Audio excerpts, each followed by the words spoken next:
কুসুম গ্রামে বাস করত একটি ছোট্ট পরিবার। ছিল তুলসী, তুলসীর বাবা এবং তুলসীর মা। তুলসীর বাবা ছিলেন পেশায় একজন বাগানের মালি। খুব কম বেতন পেতেন, পরিবার টেনেটুনে চলত। এবং মা ছিলেন গৃহবধূ। আর 18 বছরের তুলসী এখন পড়াশোনা করছে, তার অনেক বড় স্বপ্ন। কাজের সন্ধান করে বাড়ি ফিরল তুলসী। মা, তুমি কোথায়? আমি খুব ক্লান্ত হয়ে পড়েছি, একটু জল দাও না। খুব ঘুম পাচ্ছে। কোথায় গেলে মা তুমি? উফ, কে জানে কোথায় গেল মা।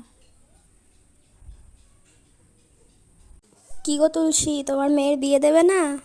তোমার মেয়ে তো ভালোই বড় হলো। ওই দূর গ্রামে এক পাত্রপক্ষ আছে, যদি বিয়ে দিও তো বলো, বুঝলে?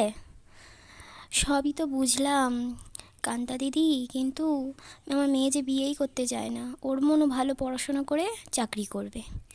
ও সব তো সবাই বলে, তা কি আর হয়ে ওঠে মা? দেখবে চাকরি পেতে পেতে সেকালে বুড়ি হয়ে গেল, অথচ বিয়ে হলো না। ওসব তো বুঝলাম, কিন্তু আমার কথা যে ও একদমই মানতে চায় না। এই তো ভালো হয়েছে তুমি চলে এসেছো, তোমার সঙ্গে না জরুরি কথা আছে। বসো তো। আরে তুমি বাইরে বসে আছো কেন? কি কথা, এমন কি জরুরি কথা আছে বলো তো শুনি। তুলসীর ব্যাপারে কথা আছে গো, তুলসীর ব্যাপারে। আমাদের মেয়ে তো ভালোই বড় হয়ে গেল, এবার তো বিয়ে দিতে হবে। পাশের বাড়ির ওই ঘটক মাসি বলছিল বিয়ের জন্য ভালো পাত্র আছে। কি এবার যোগাযোগ করব, সেটাই তোমার সঙ্গে আর কি কথা ছিল। কি বলছো বলো? একদিন তো সেই বিয়ে দিতেই হবে, এত দেরি করে কি হবে? আমাদের মেয়েকে দেখো, এই তো ছোট মেয়ে, ওর এই বিয়ে নিয়ে এত তাড়াহুড়ো লেগেছে কেন বলো তো তুমি? ঘটক যাই বলুক, আমি আমার মেয়ের এখন বিয়ে দেবো না। আর তাছাড়া ওর একটা স্বপ্ন আছে, ও বড় হয়ে কিছু হতে চায়। ওর স্বপ্নটাও পূরণ করবে না, এখন আমি বিয়ে দেবো না।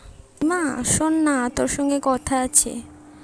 বলছি, আমার একটা কথা শোন, তুই আর অমত করিস না, বিয়েটা করে নে না। আমাদের এই গরিব ঘরে কি আর হতে পারে তুই বল?